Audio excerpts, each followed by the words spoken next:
8-year-old Jake sat by the window, watching the leaves fall gently from the trees. It was a cool November morning, and his school was preparing for something called Remembrance Day. Jake had seen red paper flowers pinned on everyone's jackets.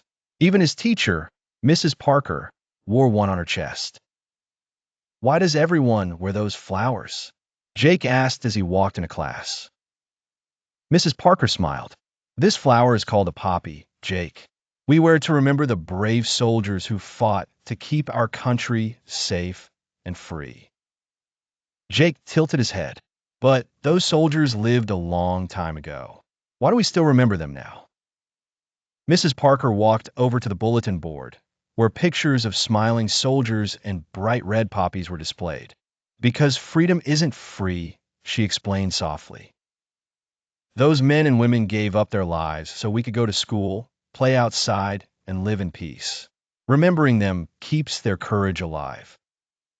That afternoon, the whole school gathered in the gym. The lights dimmed, and a soft trumpet began to play the last post. Everyone stood in silence. Even the usually giggly kindergartners stayed quiet. Jake felt something warm in his heart, a mix of pride and sadness. After the ceremony, Jake asked his grandpa about Remembrance Day. His grandpa's eyes sparkled as he showed Jake an old black and white photo.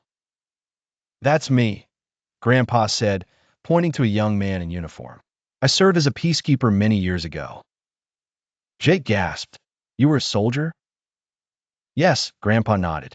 "And I had many friends who didn't come back home.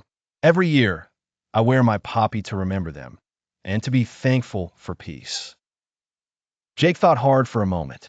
"Can kids do something special too, Grandpa?" "Of course," Grandpa said. "You can draw poppies, write thank you letters to veterans, or take part in the moment of silence at school. Every small act of remembrance matters." The next morning, Jake brought a handmade card to school. On the front, he drew a bright red poppy and wrote, "Thank you for keeping us safe."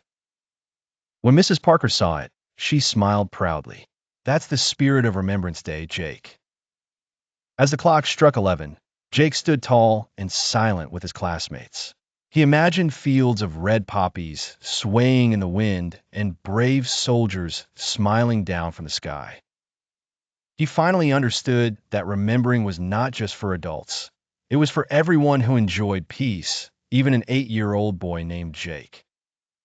Lesson: Remembrance Day is a time to honor and thank those who served and sacrificed for peace. We remember them by wearing poppies, standing in silence, and showing kindness and gratitude every day. Please like, share, and subscribe. Bye.